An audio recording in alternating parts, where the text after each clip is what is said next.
What's up guys, Nathan here, also known as Lil Loki on US Proudmoore. I've been playing Windwalker off and on since Legion. About halfway through BFA, I got really into Mythic Plus, managed to finish off the Season 4 with around 3500 IO, and I'm currently around 1200 IO in Season 1 of Shadowlands. I am nowhere near the best, but I do have a decent amount of experience with Windwalker in Mythic Plus. In this video, I'll be going over some basic tips and tricks for how to use Windwalker's utility in Mythic Plus. I won't be focusing on specific rotational aspects of the spec, since better DPS comes from reading Wowhead guides and pure practice.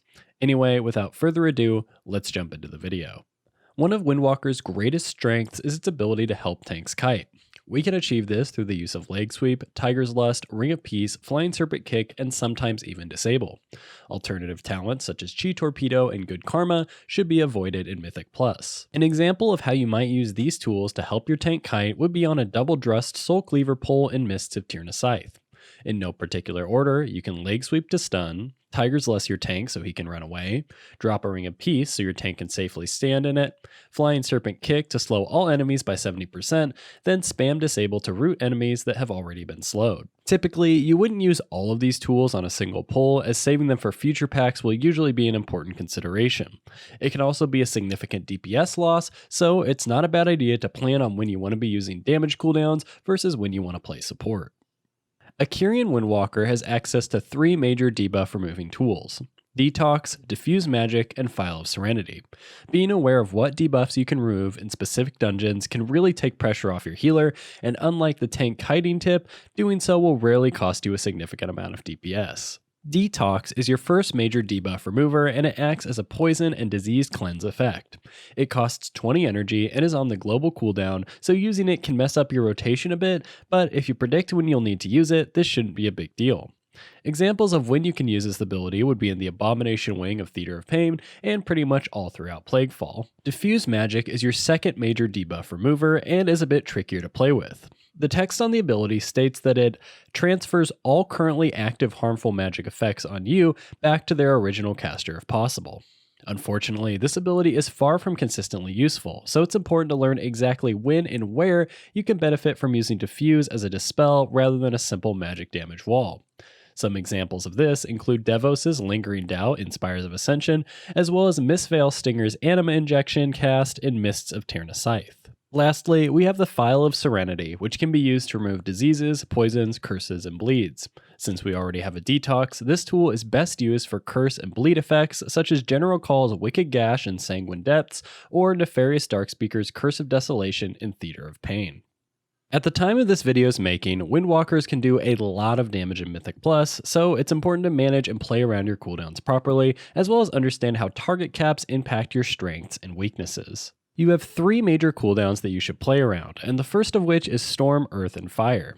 SEF is basically a 35% damage increase with 2 charges on a 1.5-minute cooldown, and should generally be used in conjunction with your other cooldowns or on its own if you're in danger of sitting on 2 charges for too long. It does tend to have some buggy interactions like reducing trinket damage or not properly replicating your abilities, but for the sake of this video, we won't be considering these drawbacks. Your next major cooldown is Invoke Zuen.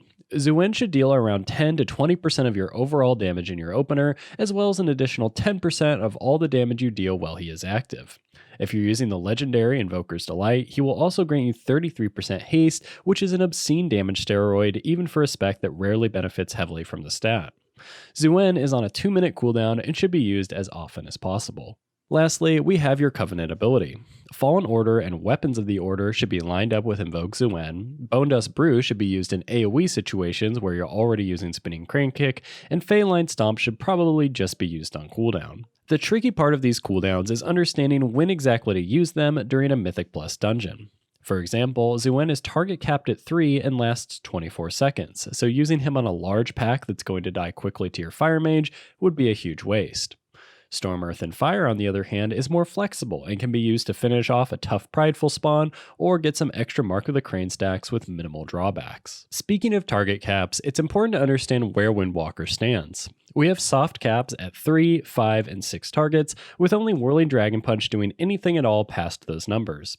Luckily, our 6 target damage is very strong thanks to the Calculated Strikes conduit, so you're basically free to use cooldowns for anything but the largest of pulls unless you absolutely have to. The last point regarding Windwalker cooldowns I'd like to touch on is their awkward length.